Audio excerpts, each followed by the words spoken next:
ககன்யான் திட்டத்திற்காக இதுவரை 8000 பரிசோதனைகள் செய்துள்ளதாக இஸ்ரோ தலைவர் நாராயணன் தெரிவித்துள்ளார். திருநெல்வேலியில் செய்தியாளர்களிடம் பேசிய அவர், ககன்யான் திட்டம் மூலம் வரும் 2027ஆம் ஆண்டில் மனிதனை விண்ணுக்கு அனுப்ப திட்டமிட்டுள்ளதாக தெரிவித்துள்ளார். ககன்யான் திட்டத்திற்கு முன்னதாக ஆள் இல்லாமல் 3 ராக்கெட் அனுப்பும் திட்டமும் அதற்கான வேலைகளும் நடைபெற்று வருவதாக தெரிவித்தார். பிரதமர் கூறியது போல 2035க்குள் விண்வெளி நிலையம் அமைக்கப்படும் என்றும் இஸ்ரோ தலைவர் நாராயணன் கூறியுள்ளார்.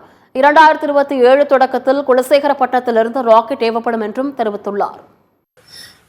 இப்போ நம்ம கிட்டத்தட்ட ஒரு 8000 பரிசோதனைகள் செய்திருக்கோம். இனி நம்ம 2027 அவங்கள அனுப்புறதாட்டு இருக்கிறோம். அதுக்கு முன்னுக்கு ஆள் இல்லாமல் 3 ராக்கெட் அனுப்பக்குள்ள திட்டங்கள், அதுக்குள்ள வேலைகள்லாம் நடந்துட்டு நம்ம பாரத பிரதமர் நரேந்திர மோடி ஜி அவங்க சொன்னது மாதிரி 2035க்கு முன்னுக்கு விண் நிலையம் அமைக்கப்படும். அது மொத்தம் 5 மாடியூல் கொண்டு போகிறோம். அதில் உள்ள முதல் மாடியூல் 2028 அனுப்புறதுக்கு திட்டம் இருக்குது. அதுக்குள்ள அப்ரூவலும் வந்திருக்கு.